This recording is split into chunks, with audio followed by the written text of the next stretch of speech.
want you to ponder these questions. What are you becoming?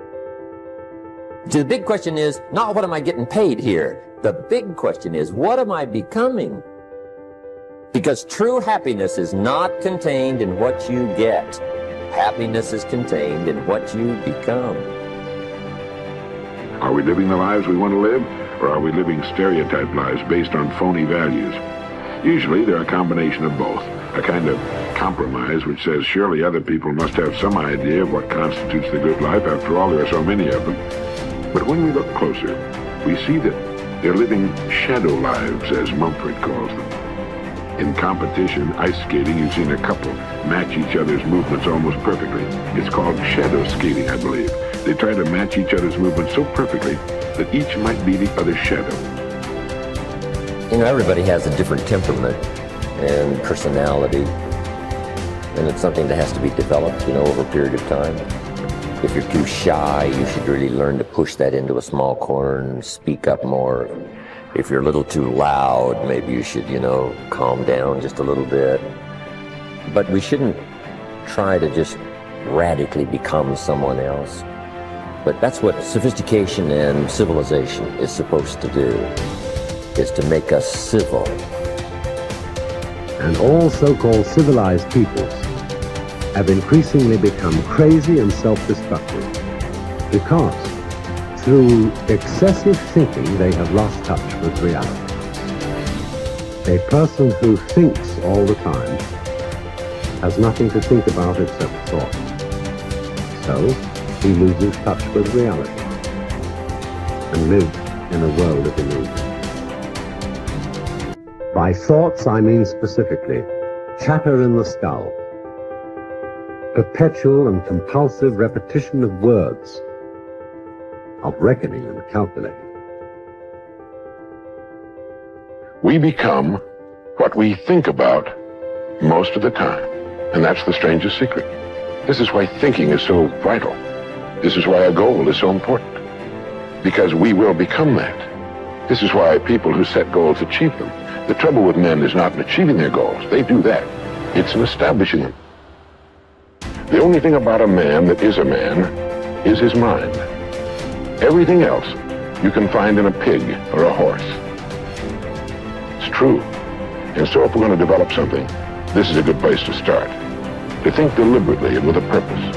To spend a little time each day before a blank sheet of paper with our goal perhaps written at the top, and come up with some fresh, new and exciting ideas.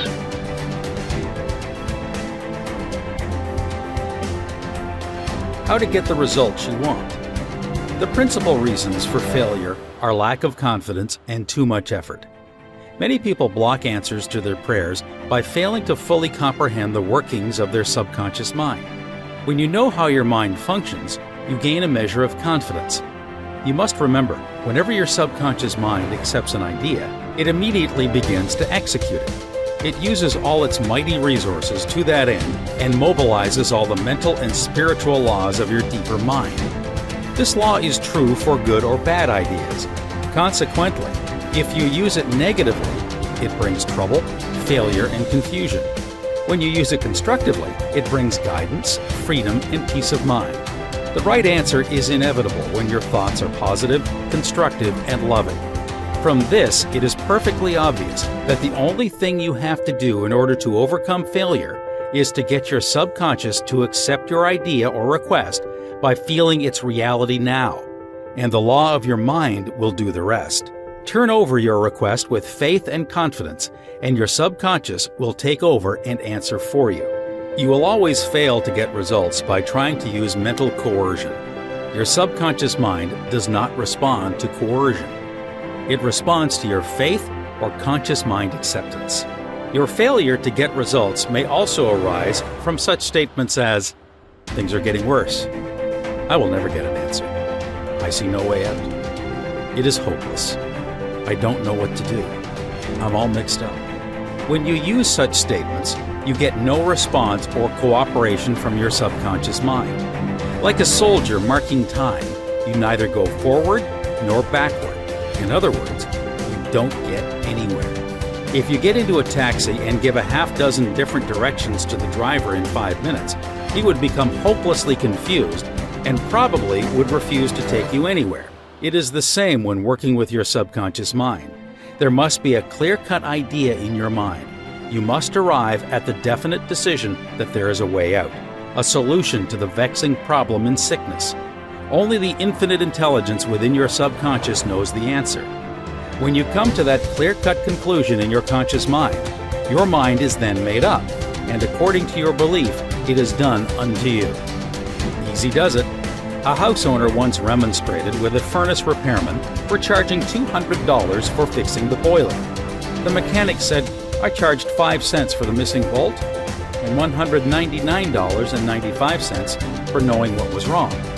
Similarly, your subconscious mind is the master mechanic, the all-wise one, who knows ways and means of healing any organ of your body as well as your affairs. Decree health and your subconscious will establish it. But relaxation is the key. Easy does it. Do not be concerned with details and means, but know the end result. Get the feel of the happy solution to your problem, whether it is health, finances, or employment. Remember how you felt after you had recovered from a severe state of illness? Bear in mind that your feeling is the touchstone of all subconscious demonstration. Your new idea must be felt subjectively in a finished state, not the future, but as coming about now.